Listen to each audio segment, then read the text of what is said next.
Hey guys, Coach Carson here. It's early in the morning here in Connecticut, and it's actually almost June, and it's actually freezing right now. Well, not literally freezing, but it's about 48 degrees, maybe 50. It's chilly.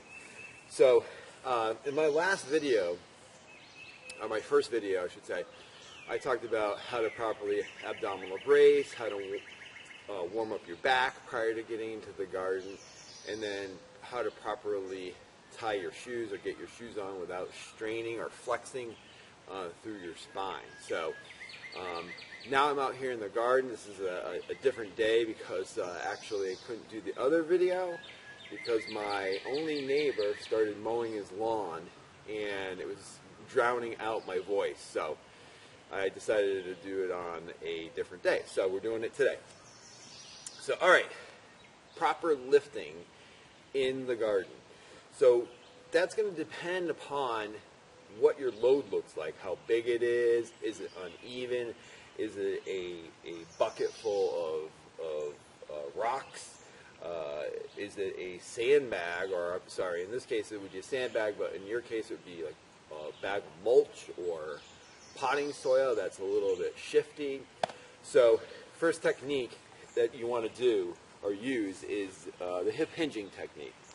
So no matter what the load is, you want to have that load as close to your center of gravity, as close to your body as possible to reduce the stress on your lower back. So I wouldn't want to bend forward and reach out in front of me and try to lift this thing up, because that's going to put unnecessary strain on your lower back.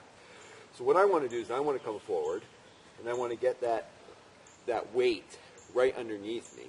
Now at this point you've learned how to do that abdominal bracing. So you're going to breathe in through your nose, quick breath in, and at the same time tighten your core or brace your abdominals.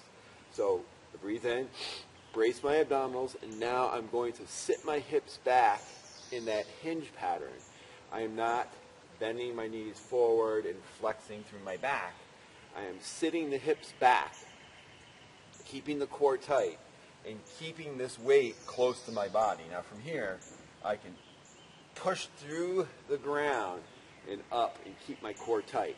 And if I'm going to move this, I'm not going to twist and move. I am going to actually turn my feet and move it to the location that I want to put this down. And just for today, we'll just bring it over here. And then from here, same thing, I'm hinging, putting the weight down. Same thing, picking it back up, pushing my hips back, getting that weight close to my center of gravity, standing up, turning, keeping my core tight, sitting my hips back here, putting it down. Okay, so that's fine if you have something that's kind of even and fits right between your legs. In this case, if this is a bag of potting soil, it's a little bit shifty. Same thing applies. Technique's a little bit different, because what you're going to do is you're going to straddle it.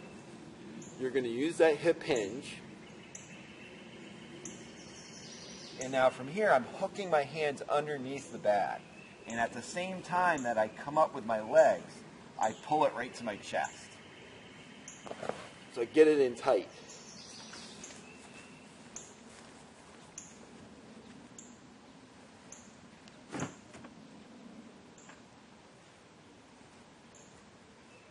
Now again, remember, you want that bag close to you. So if that bag's away from you, and I'm going to roll this forward because it might be a little out of view. If that bag's way back, you're going to want to drag it forward first. Get it close to your body.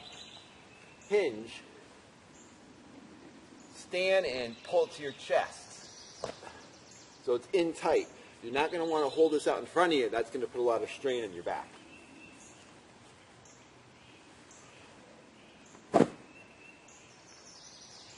Okay, there you have it. Two techniques using two different kinds of weights. One a little bit more awkward. The other thing too is if this was more sideways, your feet are going to, if you go shoulder width, it's not going to be wide enough. So you would want to spread your legs out even more to go lift it.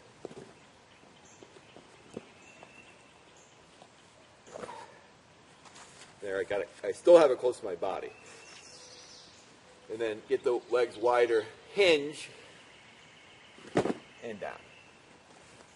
All while keeping those core muscles tight. So there you have it, basically 3 techniques that you can use in the garden to prevent hurting your lower back.